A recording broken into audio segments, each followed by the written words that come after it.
नमस्कार दोस्तों, स्वागत है आपके अपने YouTube चैनल रीडिंग लवर्स पर।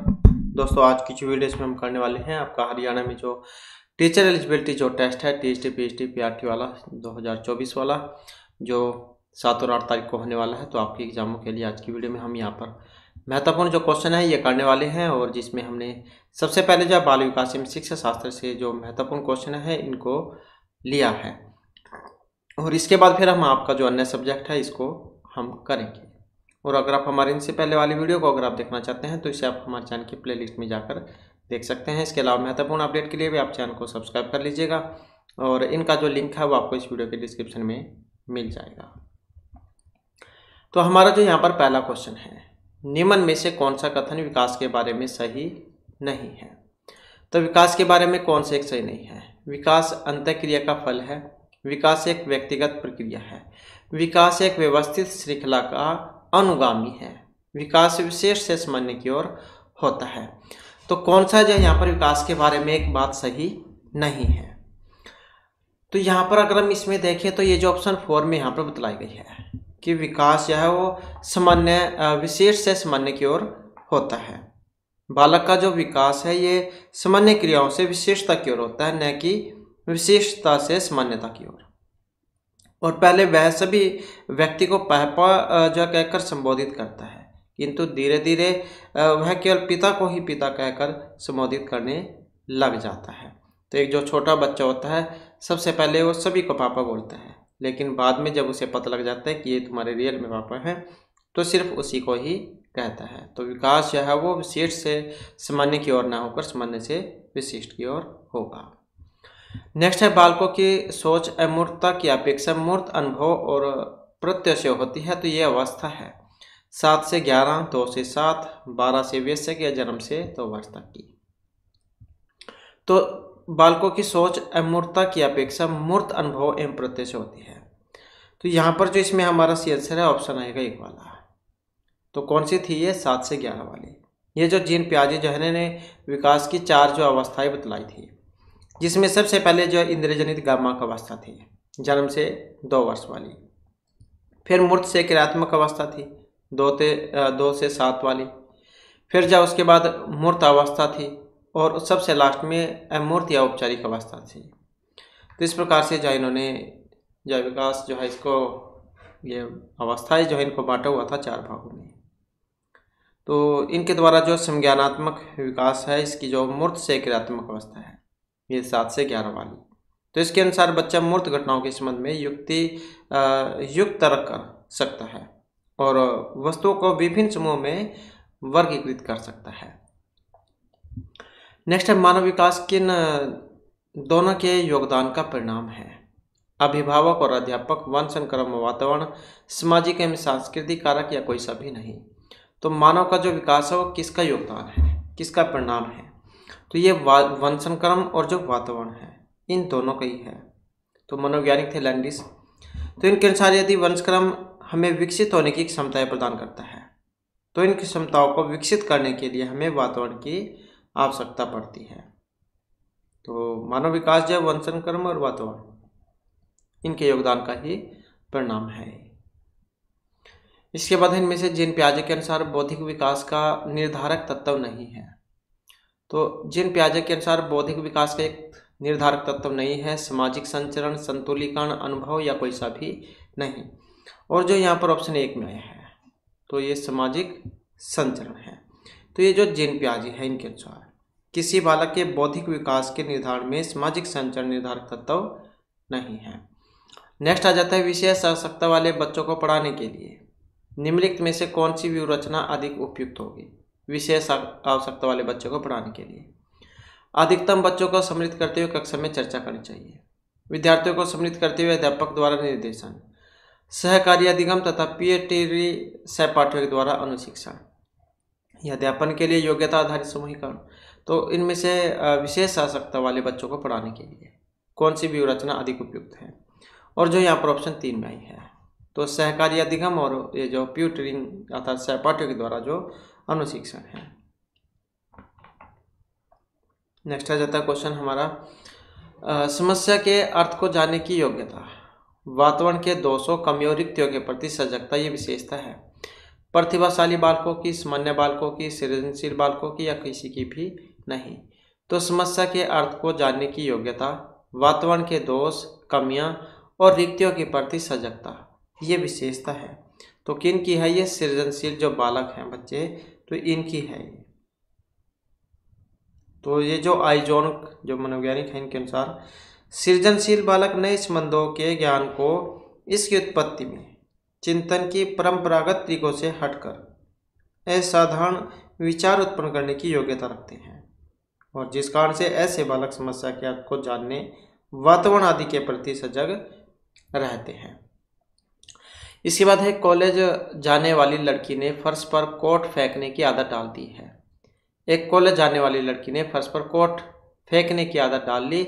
लड़की की मां ने उसे कहा कि कमरे से बाहर जाओ और कोट को खूंटी पर टांगो। लड़की अगली बार घर में प्रवेश करती है, कोट को हाथ पर रखकर अलमारी की तरफ जाकर कोट को खूंटी पर टांग देती है। तो ये उदाहरण श्रृंखलागत अधिगम का है, उद्दीपन अनुक्रिय अधिगम का है, प्रत्यधिगम का है, या इन सभी का है? तो किसका है ये? और ये जो है यहाँ पर, ये श्रृंखलागत अधिगम का उदाहरण यहाँ पर माना गया है। इसके बाद आता है नेक्स्ट क्वेश्चन हमारा। क्वेश्चन है कि बाह्य अभिप्रेरणा में समावेशित किया जाएगा। बाह्य प्रेरणा में एक होती है आंतरिक, होती है बाह्य। तो बाह्य प्रेरणा जो इसमें समावेशित किया जाएगा, प्रशंसा और दोषारोपण को, प्रतिद्वंदिता, पुरस्कार एवं दंड, या परिणाम का ज्ञान। तो कौन सा है यहाँ पर? अब इसमें अगर हम देखें तो ये जो ऑप्शन 4 में है, तो इसमें सभी आ जाएंगे। प्रशंसा और दोषारोपण, पुरस्कार, दंड, प्रतिद्वंदिता, परिणाम का ज्ञान। तो वातावरण के वे तत्व जो व्यक्ति को उत्तेजित करते हैं और साथ ही उद्दीपन का कार्य भी करते हैं, तो उन्हें बाह्य अभिप्रेरणा में समावेशित किया जाएगा। तो ये सारे जो यहाँ पर इसमें बताए गए हैं, ये बाह्य अभिप्रेरणा से संबंध रखते हैं। इसके बाद जिस प्रक्रिया में व्यक्ति दूसरों के व्यवहार को देखकर सीखता है, न कि प्रत्यक्ष अनुभव को, तो उसे हम सामाजिक अधिगम, प्रायोगिक अधिगम, अनुबंधन, या आकस्मिक अधिगम, तो उसे हम क्या कहेंगे? तो जिस प्रक्रिया में व्यक्ति दूसरे के व्यवहार को देखकर सीखता है, न कि प्रत्यक्ष अनुभव के द्वारा। तो इसमें हम देखें तो हमारा जो आंसर ऑप्शन बनेगा एक वाला, तो क्या कहा जाएगा इसे? सामाजिक अधिगम इसको कहा जाएगा। नेक्स्ट क्वेश्चन है, अधिगम निर्योग्यता का लक्षण है। तो ये अधिगम निर्योग्यता, ये भागने की प्रवृत्ति का होना, असंत, ऊर्जावान और विध्वंसक होना, अवधान संबंधी बाधा या विकार या विप्रेरणा का भाव। तो अधिगम निर्योग्यता का लक्षण है कौन से वाला है? तो ये ऑप्शन 3 वाला, अवधान संबंधी बाधा या फिर विकार।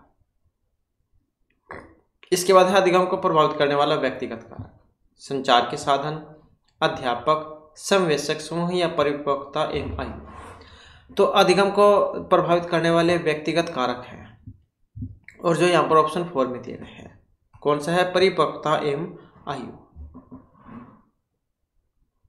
तो संचार के साधन, समवेशक समूह और अध्यापक अधिगम को प्रभावित करने वाले वातावरणीय कारक हैं, जबकि ये परिपक्वता एवं आयु ये व्यक्तिगत कारक है। नेक्स्ट है, एक क्रिकेट खिलाड़ी अपनी गेंदबाजी के कौशल को विकसित कर लेता है, पर यह उसके बल्लेबाजी के कौशल को प्रभावित नहीं करता, तो इसे हम कहेंगे विधेयात्मक प्रशिक्षण अंतरण, निषेधात्मक, शून्य, या कोई सभी नहीं। अगर एक क्रिकेट खिलाड़ी अपनी गेंदबाजी के कौशल को तो विकसित कर लेता है, लेकिन बल्लेबाजी वाला जो कौशल है उसे प्रभावित नहीं कर सकता, जिसे ऑलराउंडर कह सकते हैं एक तरीके से आप, तो बैटिंग भी कर ले और बॉलिंग भी कर ले। तो यहाँ पर जो है इसको शून्य प्रशिक्षण कहा जाएगा। तो जो कॉर्नब्रेक जो है इनके अनुसार अधिगम अनुभव के परिणाम स्वरूप व्यवहार में परिवर्तन के द्वारा व्यक्त होता है, और क्रिकेट खिलाड़ी अपनी गेंदबाजी के कौशल को अपने अभ्यास के द्वारा विकसित कर लेता है, लेकिन बल्लेबाजी में उसका कौशल जो है वो शून्य रहा है। अगर होता कि बल्लेबाजी ये बॉल से इसने ये जो बल्लेबाजी जो है वो भी सीख ली, तब तो धनात्मक में होती बात, लेकिन यहाँ पर इसे इसके ऊपर कोई प्रभाव नहीं पड़ा, तो ये शून्य रहा। नेक्स्ट आ जाता है, निम्न में से कौन सा कथन किसी व्यक्ति के मानसिक स्वास्थ्य को उत्तम रूप से प्रदर्शित करता है? पूर्ण अभिव्यक्ति, संगतिकरण और सामान्य लक्षण की ओर निर्देशन, मानसिक विकारों का न होना, व्यक्तित्व के विकारों से मुक्ति, या ये सभी। तो कौन सा कथन किसी व्यक्ति के मानसिक स्वास्थ्य को उत्तम रूप से प्रदर्शित करता है? तो उत्तम रूप से जो इसमें प्रदर्शित करेगा, जो यहाँ पर ऑप्शन 1 में दिया गया है, पूर्ण अभिव्यक्ति, संगतिकरण और सामान्य लक्षण की ओर निर्देशन। नेक्स्ट हमारा क्वेश्चन आ जाता है, ये जो सिगमंड फ्रायड है, जीन पियाजे एवं अन्य मनोवैज्ञानिकों ने व्यक्तित्व विकास की विभिन्न अवस्थाओं के संदर्भ में व्याख्या की है, परंतु जीन पियाजे ने कहा कि विकास की अवस्थाएं वातावरण से निर्धारित होती हैं। शैशवावस्था के अनुभव ही अधिक प्रभावित करते हैं, बाकी अवस्थाओं के सीमित प्रभाव रखते हैं। विभिन्न अवस्थाओं को समझाने के लिए संज्ञानात्मक बदलाव के विषय में कहा है, या फिर कोई सा भी नहीं। तो कौन सा है यहाँ पर? और जो ऑप्शन 3 में आया है, तो जीन पियाजे जो है, इन्होंने व्यक्तित्व की विभिन्न अवस्थाओं के संदर्भ में इनको समझने के लिए संज्ञानात्मक बदलाव के बारे में कहा, और इनके अनुसार व्यक्तित्व विकास की प्रक्रिया में व्यक्ति की संज्ञानात्मक संरचना का रूपांतरण होता है, जो उद्दीपक अनुक्रिया संबंधी के रूप में न होकर अधिक गहरा और आंतरिक होता है। इसके बाद है, जेपी गिलफोर्ड ने अभिसारी चिंतन पद का प्रयोग किसके समान अर्थ में किया है? जेपी गिलफोर्ड ने अभिसारी चिंतन का प्रयोग बुद्धि, सृजनात्मकता, बुद्धि एवं सृजनात्मकता, या कोई सा भी नहीं। तो जेपी गिलफोर्ड ने अभिसारी चिंतन पद का प्रयोग किसके समान अर्थ में किया है, और ये किया गया है सृजनात्मकता के बारे में। नेक्स्ट आ जाता है, इनमें से कौन सा रुचि के बारे में एक सत्य नहीं है?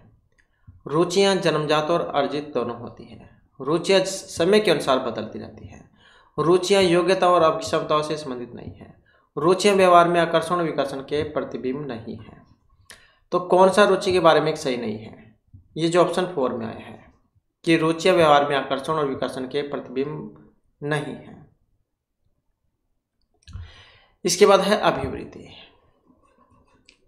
एक भावात्मक प्रवृत्ति जो अनुभव के द्वारा संगठित होकर किसी मनोवैज्ञानिक वस्तु के प्रति पसंदगी या नापसंदगी के रूप में प्रतिक्रिया करती है। एक ऐसी विशेषता जो व्यक्ति की योग्यता का परिचय है, जिसे किसी प्रदत्त क्षेत्र में विशिष्ट प्रशिक्षण, ज्ञान अथवा कौशल से सीखा जा सकता है। व्यक्ति की बीजभूत क्षमता जो कि विशिष्ट प्रकार की होती है, या कोई सी भी नहीं। अभिवृत्ति क्या है? और अभिवृत्ति जो है, इसको माना गया है एक भावात्मक प्रवृत्ति जो अनुभव के द्वारा संगठित होकर किसी मनोवैज्ञानिक वस्तु के प्रति पसंदगी या नापसंदगी के रूप में प्रतिक्रिया करती है। तो अभिवृत्ति क्या है कि भावात्मक प्रवृत्ति है। नेक्स्ट हमारा क्वेश्चन है, व्यक्तित्व एवं बुद्धि में वंशक्रम की नामात्र की भूमिका होती है, अपूर्व अनमेय होती है, महत्वपूर्ण है या आकर्षक है? तो व्यक्तित्व एवं बुद्धि में वंशक्रम की जो भूमिका है, तो ये महत्वपूर्ण मानी गई है। नेक्स्ट आ जाता है, जिन इच्छाओं की पूर्ति नहीं होती है उनका भंडार गृह है, निम्न में से कौन सा होगा? इदम अहम पराहम, इदम एवं अहम, आइडिया सुपर ईगो वाली। तो जिन इच्छाओं की पूर्ति नहीं होगी उनका भंडार गृह है, तो ये होगा इदम वाला, आईडी वाला। और सिगमंड फ्रायड जो इन्होंने इनके बारे में बताया था, आइडिया सुपर ईगो के बारे में, इदम अहम परम अहम। इसके बाद है, रक्षा तंत्र बहुत सहायता करता है हिंसा से निपटने में, थकान से निपटने में, दबाव से निपटने में, या फिर अजनबियों से निपटने में। तो रक्षा तंत्र ये किस में सहायता करता है? और रक्षा तंत्र जो है ये सहायता करता है दबाव से निपटने में। तो दबाव से निपटने के लिए व्यक्ति का जो रक्षा तंत्र है ये कवच का काम करता है। नेक्स्ट है, शारीरिक निरोगिता वाले व्यक्ति के लिए निम्न में से कौन सी युक्ति रक्षा तंत्र में सबसे संतोषजनक होगी? तादात्म्यकरण की, अतिकल्पना, विवेकीकरण, या कोई सी नहीं। तो शारीरिक निरोग्यता वाले व्यक्ति के लिए कौन सी युक्ति रक्षा तंत्र में सबसे संतोषजनक होगी? संतोषजनक यहाँ पर ये अतिकल्पना को माना गया है। तो अतिकल्पना जो है इसके माध्यम से जो व्यक्ति है इसकी बौद्धिक जो क्षमता है इसका विकास होता है। नेक्स्ट आ जाता है, बालक प्रसंग बोध परीक्षण 3 वर्ष से 10 वर्ष की आयु के बालकों के लिए बनाए गए हैं।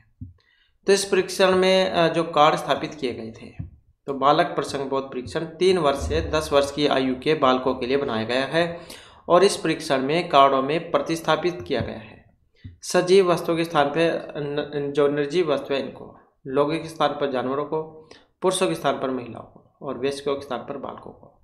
तो बालक प्रसंग परीक्षण 3 से 10 वर्ष की आयु के बालकों के लिए बनाया गया है। इस परीक्षण में कार्ड में क्या प्रस्तावित किया गया है? तो इसमें जो प्रस्तावित किया गया है लोगों के स्थान पर जानवरों को।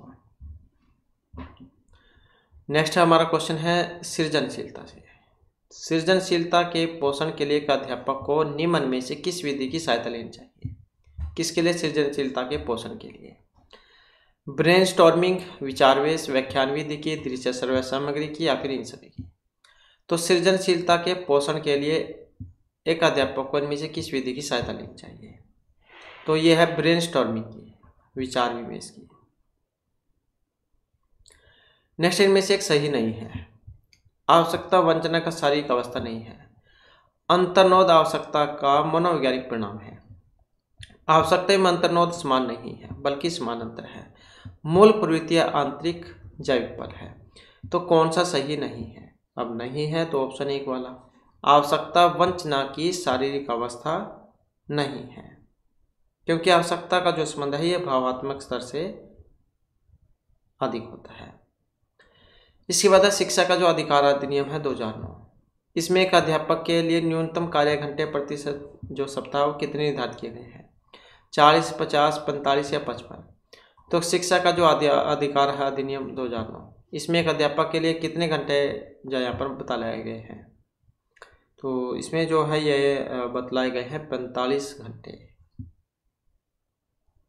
जितने घंटे जा काम कराना चाहिए। नेक्स्ट आ जाता है शिक्षा का अधिकार अधिनियम 2009 में एक अध्यापक को किस दायित्व को पूरा करना होगा? विद्यालय में नियमित रूप से समय पर उपस्थित होना होगा, पाठ्यक्रम का संचालन पूरा करना होगा, संपूर्ण पाठ्यक्रम को निर्धारित समय पर पूरा करना होगा या फिर ये सभी। तो इसमें देखिए तो ऑप्शन बनेगा 4 वाला, तो ये सभी काम। नेक्स्ट है जो राष्ट्रीय पाठ्यचर्या है रूपरेखा 2005, इसमें शांति शिक्षा को बढ़ावा देने के लिए कुछ क्रियाओं की अनुशंसा की गई है। तो पाठ्यक्रम रूपरेखा में इनमें से किसे सूचीबद्ध किया गया है? महिलाओं के प्रति आदर एवं जिम्मेदारी का दृष्टिकोण विकसित करने के लिए कार्यक्रम आयोजित किए जाए, नैतिक शिक्षा को बढ़ावा दिया जाए, शांति शिक्षा को एक अलग विषय के रूप में पढ़ाया जाए, शांति शिक्षा को एक पाठ्यक्रम में सम्मिलित किया जाए। तो 2005 के अनुसार शांति शिक्षा को बढ़ावा देने के लिए कुछ क्रियाओं की अनुशंसा की गई है। तो पाठ्यक्रम रूपरेखा में निम्न में से किसे सूचीबद्ध किया गया है? और जो ये ऑप्शन 1 में बतलाई गई है, महिलाओं के प्रति आदर एवं जिम्मेदारी का दृष्टिकोण विकसित करने के लिए कार्यक्रम आयोजित किए जाए। इसके बाद है जो राष्ट्रीय पाठ्यचर्या जो रूपरेखा 2005, इसमें बातचीत की गई थी। ज्ञान स्थायी है वह दिया जाता है जिससे ज्ञान का विकास होता है और इसकी संरचना की जाती है। शैक्षिक केंद्र से विषय केंद्र पर होना, विद्यार्थी केंद्र से अध्यापक केंद्रित की ओर या कोई सी भी नहीं। तो ये जो पाठ्यचर्या जो थी 2005 वाली, इसके अनुसार, तो इसके अनुसार जो यहाँ पर बात की गई थी जो ऑप्शन 1 में है, ज्ञान स्थायी है, दिया जाता है और इससे ज्ञान का विकास होता है और इसकी संरचना की जाती है। नेक्स्ट आ जाता है क्रियात्मक अनुसंधान का उद्देश्य है नवीन ज्ञान की खोज करना, शैक्षिक परिस्थिति में व्यवहार विज्ञान का विकास, विद्यालय तथा कक्षा की शैक्षिक कार्य प्रणाली में सुधार लाना या फिर ये सभी। तो ये जो क्रियात्मक अनुसंधान जो इसका उद्देश्य क्या है? तो क्रियात्मक जो अनुसंधान है इसका जो यहाँ पर उद्देश्य लेगा है विद्यालय और कक्षा की शैक्षिक कार्य प्रणाली में सुधार लाना। तो ये जो मनोवैज्ञानिक है गुण, इनके अनुसार क्रियात्मक अनुसंधान वह अनुसंधान है जिसका प्रयोग अध्यापक अपने कार्य एवं निर्णय में सुधार हेतु करता है और जिसका उद्देश्य विद्यालय तथा कक्षा की शैक्षिक कार्य प्रणाली में सुधार लाना है। नेक्स्ट है राष्ट्रीय जो पाठ्यचर्या रूपरेखा 2005, इसके अंतर्गत परीक्षा सुधारों में निम्न में से किस सुधार को सुझाया गया है? खुली पुस्तक परीक्षा, सतत निरंतर व्यापक मूल्यांकन, सामूहिक कार्य मूल्यांकन या इन सभी को। तो ये जो राष्ट्रीय पाठ्यचर्या जो है रूपरेखा 2005, इसके अंतर्गत परीक्षा सुधारों में किस सुधार को सुझाया गया है? और जो यहाँ पर ऑप्शन 4 में है, खुली पुस्तक, सतत निरंतर व्यापक मूल्यांकन, सामूहिक कार्य या ये सभी। तो ये तो हमारे जो यहाँ पर बाल विकास से महत्वपूर्ण क्वेश्चन थे और इसके बाद हमारे जो हिंदी जो है इसके हिंदी ग्रामर ये आ जाती है। तो जिसमें क्वेश्चन है कि कौन सा यहाँ पर एक घोष नहीं है। कौन सा वर्ण घोष नहीं है, ए, छ, अ या ड, कौन सा नहीं है? तो इसमें देखें तो जो ये ऑप्शन 2 में आया है छ, तो यही जो इसमें नहीं है।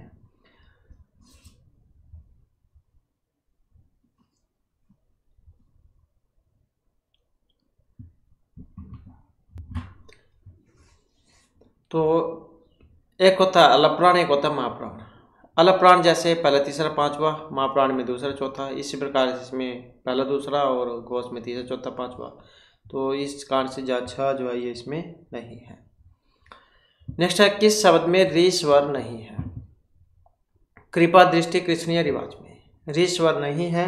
और कौन से में? ऑप्शन 4 वाले में, रिवाज में, क्योंकि इसमें क्या है, ई आई है। जबकि कृपा में देख सकते हैं री है, कृष्ण में भी है, दृष्टि में भी री है, तो इन सारों में री है, बस इसको छोड़कर। इसके बाद किन ध्वनियों को अनुस्वार कहा जाता है? स्वर के बाद आने वाली नासिक्य ध्वनियाँ, उच्चारित ध्वनियाँ, स्वर के साथ आने वाली ध्वनियाँ, या व्यंजन के बाद में आने वाली ध्वनियाँ। तो किन ध्वनियों का अनुस्वार कहा जाता है? अनुस्वार जो है ऑप्शन 1 वाली है। स्वर के बाद में आने वाली जो नासिक्य ध्वनि जो है इनको।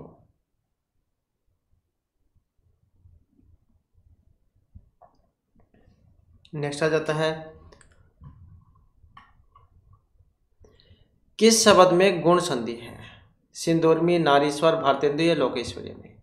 तो गुण संधि है। अब गुण संधि यहाँ पर किस में है? गुण संधि की बात करें तो ऑप्शन 2 जो है इसमें है, भारत इंदु। नेक्स्ट आ जाता है, क्योंकि भारत में क्या है, अ है, और इंदु में ई, अ और ई में ए गुण हो जाता है।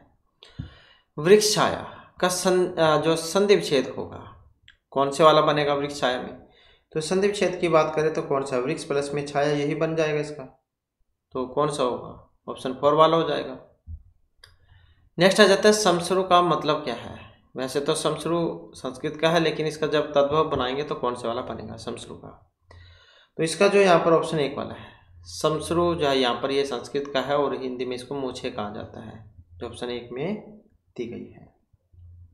नेक्स्ट आ जाता है, विपरीत अर्थ का बोध कराने वाले शब्दों को हम पर्यायवाची, समानार्थक, विलोम या एकार्थक क्या कहेंगे? विपरीतार्थ, विलोम, उल्टे, तो यही कहा जाता है इनको, ऑप्शन 2 वाला। दिन रात होता है जैसे, अच्छा बुरा, आकाश पाताल। नेक्स्ट है, वर्ण शब्द का अर्थ नहीं है? रंग, आकाश, जाति, अक्षर, वर्ण। अब वर्ण जो है ये रंग को भी कह देते हैं, रंग तो होती है वर्ण, कलर, और जाति भी होती है, अलग अलग जातियाँ, और अक्षर। ये जो आकाश जो है ये ही इसमें नहीं है। नेक्स्ट है, कमल का पर्यायवाची नहीं है? जलज, अंबुज, मनसीज या पंकज? कमल का, अब कौन से वाला? तो ये ऑप्शन 3 वाला, मनसीज। जलज, सरोज, पंकज, नीरज, अरविंदम, पदम, कुंज, सिद्धि, शतदल, अंबुज, सरसिज, नलिन, राजीव, पुंडरीक, इंदिवर, पुष्कर, तो ये सारे हैं, इसको छोड़कर बस। नेक्स्ट है, जिसका मन व ध्यान दूसरी तरफ हो, इसके लिए एक शब्द होगा, मनन, बेध्यान, मनवा या अमनसक, अन्य मनसक, कौन सा होगा जिसका मन व ध्यान दूसरी तरफ हो? तो उसको कहा जाता है अन्य मनसक। इसके बाद अभिधा सब शक्ति है, वाच्यार्थ प्रकट होता है, व्यंग्यार्थ, लक्ष्यार्थ या विचित्रार्थ? अभिधा शब्द शक्ति में, तो इसमें जो है ऑप्शन रहेगा 1 वाला, वाच्यार्थ जाओ प्रकट होगा इसमें। नेक्स्ट है, भाववाचक संज्ञा, पशु पक्षी, दिशाएं, गुण दोष या भूषण है? तो भाववाचक संज्ञाएं आती है। भाववाचक संज्ञाएं किसके अंतर्गत आती है? तो यह है गुण दोष। तो जिस शब्द से किसी व्यक्ति या वस्तु के गुण दोष, धर्म, दशा इनका बोध होगा तो उनको कहा जाता है भाववाचक संज्ञा। नेक्स्ट आ जाता है क्वेश्चन हमारा, मदन काली पतलून पहनकर खेलने आया। अब इसमें विशेषण बताना है, जो संज्ञा सर्वनाम की विशेषता बताते हैं उन्हीं कहते हैं हम विशेषण, और विशेषण की विशेषता बताएंगे तो प्रविशेषण कहेंगे। तो यहाँ पर इसमें देख सकते हैं कौन सा है, मदन है और काली है। और ये है पतलून, खेलने आया, क्रीड़ा। तो इसमें अब विशेषण क्या है? तो इसमें जो विशेषण है ये पतलून है, मतलब पतलून कैसे कलर की है? काले कलर की।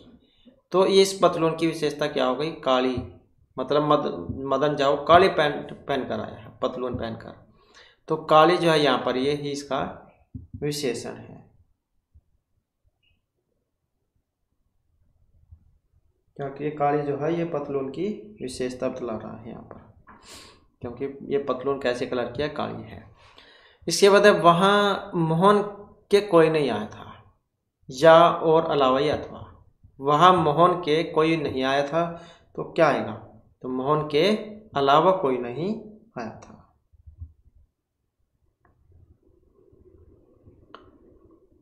इसके बाद है हमें सफलता मिलने तक प्रयास करना चाहिए। तो इसमें ये तक है, समुच्चय बोधक है, संबंध है, क्रिया विशेषण है, या विषमादि बोधक अव्यय है। हमें सफलता मिलने तक प्रयास करना चाहिए। तो ये जो यहाँ पर आया है, तो इसका मतलब जो है यहाँ पर ये संबंध से इसका मतलब संबंध है। तो ये जो है तक यहाँ पर, इसका प्रयोग किसी भी स्थान विशेष, दूरी विशेष या समय विशेष के लिए अधिकांशतः किया जाता है। तो इस वाक्य में हमें सफलता मिलने तक प्रयास करना चाहिए। तो इसमें सफलता मिलने के समय तक हमें प्रयास करना चाहिए, लगे रहना चाहिए। तो तक जो है इसका संबंध ये समय विशेष के लिए यहाँ पर इसमें किया गया है, तो इसलिए इसका क्या है? तक, ये संबंध बोधक है। इसके बाद को और के लिए, ये कारक चिन्ह है। कर्ता ने कर्म को कर्ण से संप्रदान के लिए, तो क्या आ जाएगा यहाँ पर इसका? ऑप्शन 1 वाला। उद्देश्य और विधेय, ये वाक्य, रचना, शब्द या अर्थ किसके हैं? वेद किसके अंग हैं? उद्देश्य और विधेय।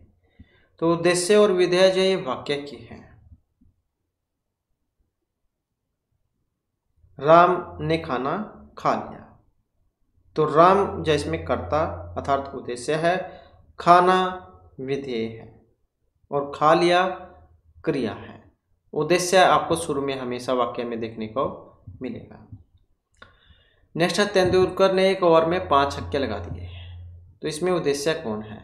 आप देख सकते हैं तेंदुलकर ने एक ओवर में 5 छक्के लगा दिए, तो उद्देश्य कौन है? तो उद्देश्य कौन है इसमें? तेंदुलकर है, तो यही हो जाएगा। नेक्स्ट आ जाता है विराम चिन्ह का नाम है, ये अर्ध विराम है, अल्प है, विराम, हंसपद, कौन से वाला है ये? तो अर्ध विराम, और ये अल्प विराम कोमा, इसके ऊपर बिंदी, अर्ध विराम। किस कठिन शब्द को स्पष्ट करने के लिए किस विराम चिन्ह का प्रयोग होता है? किसी कठिन शब्द को स्पष्ट करने के लिए विवरण, कोष्टक, निर्देशक या उपविराम का। तो इसके लिए किसका प्रयोग होता है? तो इसके लिए जो हम प्रयोग में लाते हैं कोष्टक चिन्ह का, तो कोष्टक में हम रख देते हैं उसे। नेक्स्ट आ जाता है अवसर का लाभ उठाना, तो इसके लिए उपयुक्त है बहती गंगा में हाथ धोना, फूला न समाना, आकाश पाताल एक करना, अंगारों पर पैर रखना। तो अवसर का लाभ उठाना इसके लिए उपयुक्त है, तो इसके लिए जो उपयुक्त है ऑप्शन 1 वाला, बहती गंगा में हाथ धोना, तो अवसर का लाभ उठाना। नेक्स्ट है बाधा डालना मुहावरे का मतलब, पाला पड़ना, बरस पड़ना, रोड़ा अटकना या दांतों में जीभ होना। बाधा डालना, तो क्या क्या क्या देते हैं उसे? रोड़ा अटकाना, ये क्या देते हैं। नेक्स्ट है अपना हाथ जगन्नाथ, मनमानी करना, अपना हाथ पूजनीय होता है, अपने हाथ से काम करना उपयुक्त होता है, अपने हाथ से दान करना। इसका अर्थ क्या है यहाँ पर? तो यह अपने हाथ से काम करना ही उपयुक्त होता है। इसके बाद मैं तुम सबको खूब समझता हूँ, तुम सब एक जैसे हो। तो ये उपयुक्त है, चोर चोर मौसेरे भाई, एक ही थाली के चट्टे बट्टे, केर बेर का संग, जैसे नागनाथ वैसे सांपनाथ। तो मैं तुमको खूब समझता हूँ, तुम सब एक जैसे हो। तो इसके लिए जो यहाँ पर सही जो इसमें बनेगा ऑप्शन 2 वाला है, एक ही थाली के चट्टे बट्टे होना। नेक्स्ट है अधिसूचना का प्रकाशन कहाँ होता है? राजपत्र अर्थात गजट में, सूचना पट पर, समाचार पत्र में, कहीं पर भी नहीं। अधिसूचना तो इसका मतलब जो है यहाँ पर ये लिया गया है राजपत्र अर्थात गजट में। इसके बाद है निविदा सूचना का उद्देश्य होता है सामान की आपूर्ति करवाना, सामान की नीलामी, निर्माण कार्य करवाना, यह सभी। तो निविदा सूचना का उद्देश्य होता है, तो इसका जो यहाँ पर लिया गया है इन सभी से, सामान की आपूर्ति करवाना, निर्माण कार्य करवाना, सामान की नीलामी, तो यह निविदा सूचना। इसके बाद है किसी कार्यालय द्वारा एक साथ अनेक प्रेषितों को भेजा जाने वाला शासकीय पत्र, ज्ञापन या आदेश, परिपत्र, अधिसूचना, विज्ञापन या आवेदन क्या कहेगा? तो किसी कार्यालय के द्वारा एक साथ अनेक प्रेषितों को भेजा जाने वाला शासकीय पत्र, ज्ञापन या आदेश, और इसे हम क्या कहेंगे? तो इसे हम कहेंगे परिपत्र। तो इस प्रकार से जो हमारी आज की क्लास में महत्वपूर्ण क्वेश्चन थे। नेक्स्ट वीडियो इसमें आपके लिए नए जो महत्वपूर्ण क्वेश्चन हम लेकर आएंगे। और हमारे साथ अंत बनाने के लिए धन्यवाद।